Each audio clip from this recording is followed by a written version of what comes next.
What if I told you that happiness is a choice? That the way you see yourself and the world around you is entirely within your control?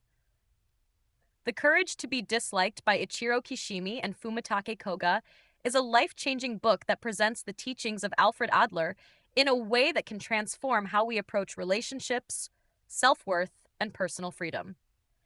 In this video, we'll go through each chapter of this book, breaking it down in a way that makes its lessons easy to understand and apply to your life. So, sit back, relax, and let's dive into the philosophy that might just change your life forever. This book is written as a conversation between a young man and a philosopher, exploring deep psychological and philosophical concepts in a simple, engaging way. The foundation of the book is based on Alfred Adler's theory that we are not defined by our past experiences, but by how we interpret and react to them.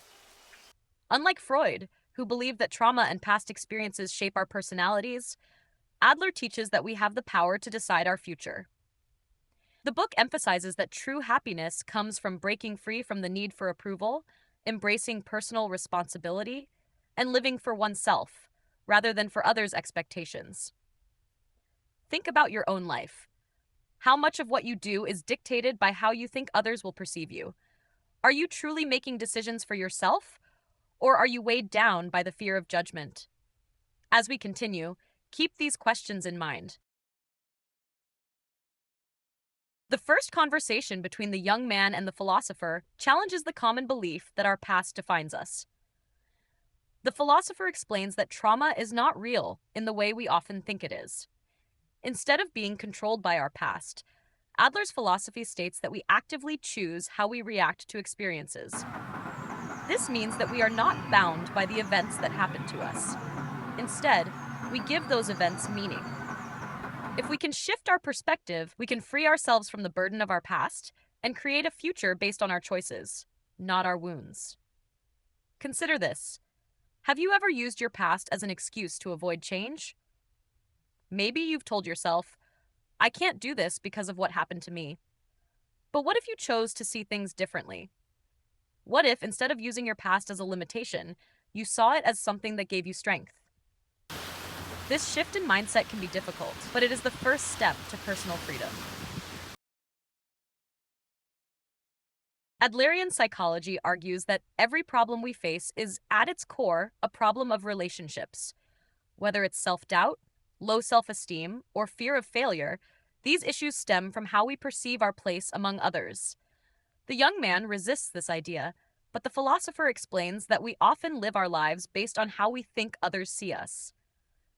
True freedom comes from letting go of the need to be liked. When we stop seeking approval and instead focus on living authentically, we become liberated from the anxiety of social expectations. Imagine how much lighter life would feel if you stopped worrying about what others think. Many of us spend so much time and energy seeking validation, but what if we let go of that burden?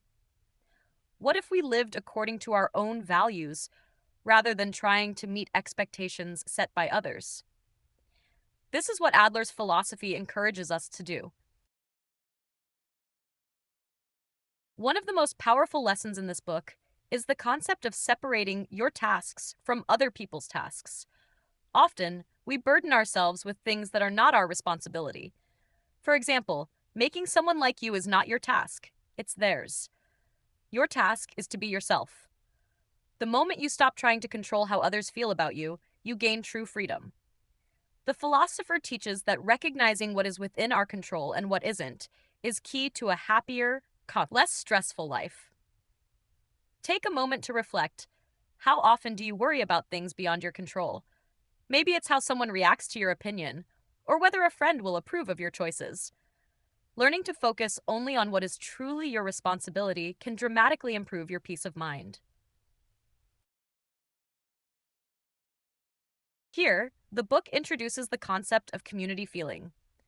True happiness, according to Adler, comes from feeling like we contribute to the world around us. However, this doesn't mean seeking approval. It means focusing on what we can give rather than what we can receive. Instead of living to be recognized or praised, we should focus on being useful to others.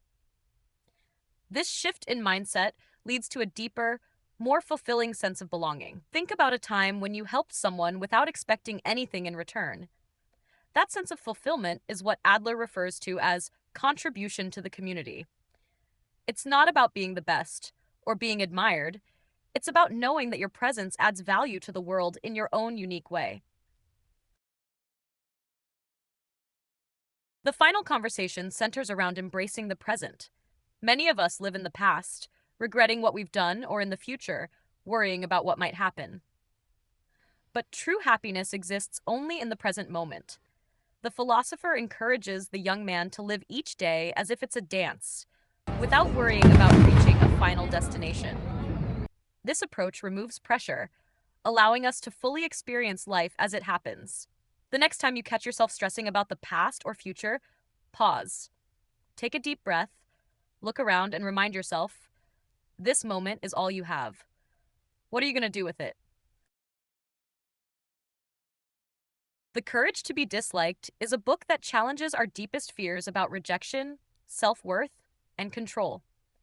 It teaches us that we are responsible for our own happiness and that letting go of the need for approval is the key to freedom. By understanding these lessons and applying them to our lives, we can truly embrace who we are and live without fear. What did you think of these ideas? Let me know in the comments below, and don't forget to like and subscribe for more insightful content. See you in the next video.